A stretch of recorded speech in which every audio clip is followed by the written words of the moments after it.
In this episode, I will explain to you why I've learned that the 35mm lens is the perfect lens for travel photography. Adorama TV presents Exploring Photography with Mark Wallace.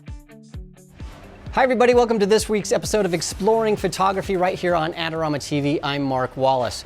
Well, I've been traveling the world for about 13 months now. I haven't been back to the United States in that entire time. And a lot of people have asked me on Facebook and through my blog, can you tell us what's working and what isn't working? Well, absolutely. That's what this episode is about. What have I learned in my past year, a little over a year of travel and travel photography? Well, I started shooting with a DSLR system. I had a Canon 5D Mark III with a few lenses, and about 5 or 6 months ago I switched over to a rangefinder camera. And so what I wanted to do is see, well, did that switch work for me, and which lenses are working for me, and what worked with the Canon system and what didn't, all that kind of stuff.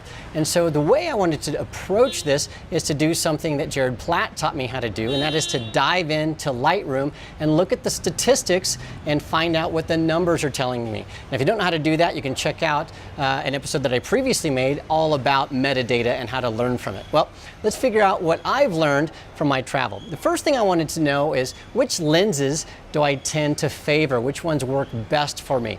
And my criteria for judging that was when I throw pictures into Lightroom, of all the pictures that I put in there, which ones or how many am I flagging? How many am I picking saying, yeah, this is a winning photo?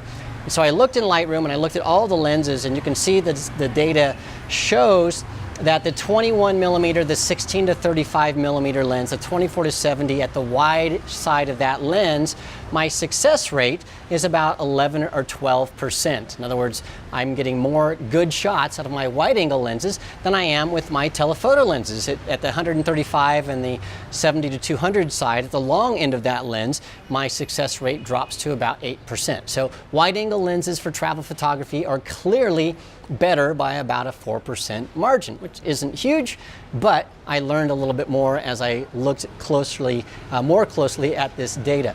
The other thing I wanted to know was, let's take a look at the Canon versus the Leica argument. And don't get caught up on Leica. It could be any rangefinder or mirrorless camera, a Sony A7R, it could be a Fujifilm, any one of the many awesome cameras that they have. It could be anything. So I chose a Leica, but it could be any mirrorless camera. So a lightweight small camera versus a DSLR camera.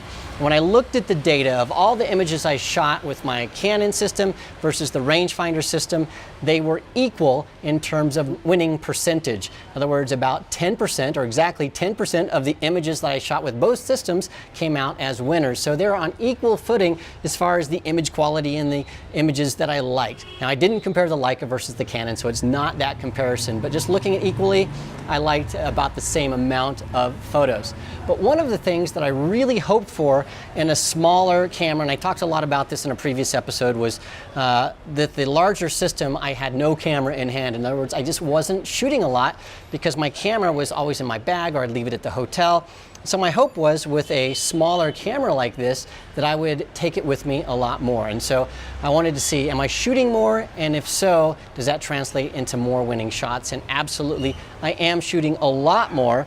And when I looked closely at the data, I see that on my DSLR camera, my Canon camera, I was taking about 44 winning photos per month. And with my rangefinder, I am shooting at about 75 winning photos per month. That's a 170% increase in winning photos. Now, because both of them have the same success rate, all that means is that I'm shooting more pictures with my small camera than I am with my large camera, which is sort of a no-brainer. Of course, if you take a small camera, you're going to use it more than a big camera that you have to carry around. And it might also be that I'm sort of have new toy joy, and so I'm just using this a lot more than my other camera. I don't know, but the data says that I'm shooting with this camera more than my larger camera. All right, well, now that we know that, my question is, well, which lenses are the best? We already know that I'm favoring wide-angle lenses, which was sort of a surprise to me because for years I've been saying long lenses, long lenses, long lenses. Well, let's look and see.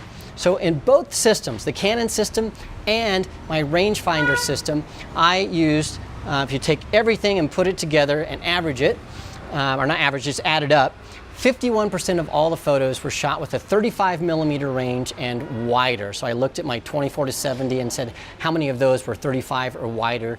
My 16-35, I added those in there, and then my 21 and my 35mm Leica lenses. And so 51%.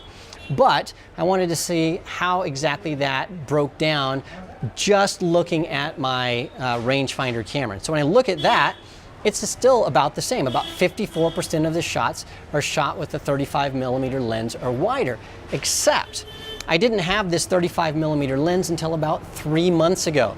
And so I was very curious, and I wanted to see what happened 3 months ago when I added this lens.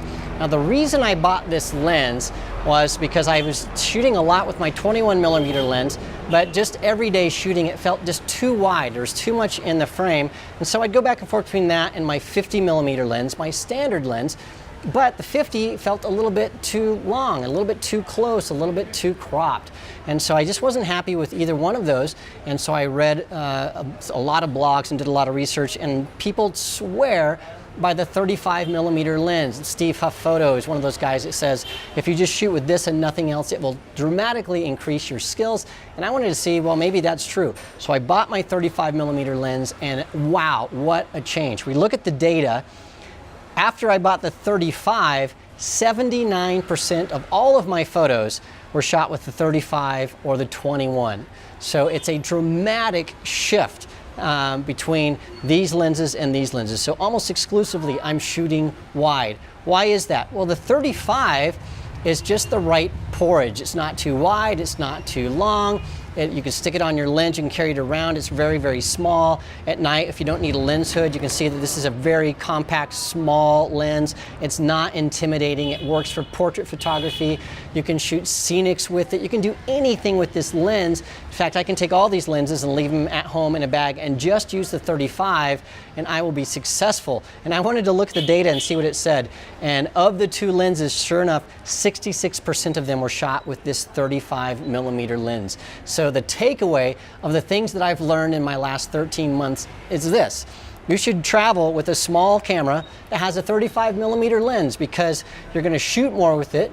It's a lens that you can do almost anything you want with, and because they're so readily available for all different brands, Sony, Canon, Nikon, Olympus, Fujifilm, you name it, they all have 35mm lenses. They're all very affordable, all the way up to skyrocket high prices, but you can get low light performance, you can get scenic performance, they're really sharp, they're awesome. You can get old 35 vintage lenses, you can get brand new lenses.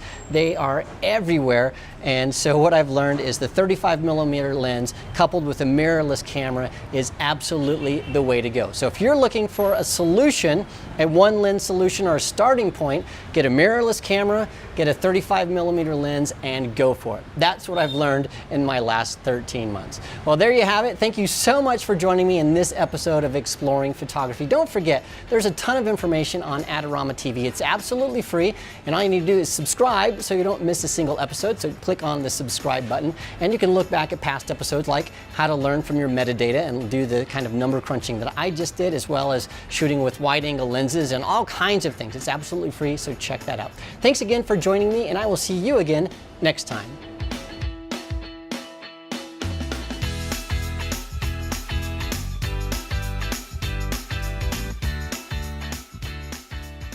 Do you want great looking prints at low cost? Be sure to visit our easy-to-use online printing service.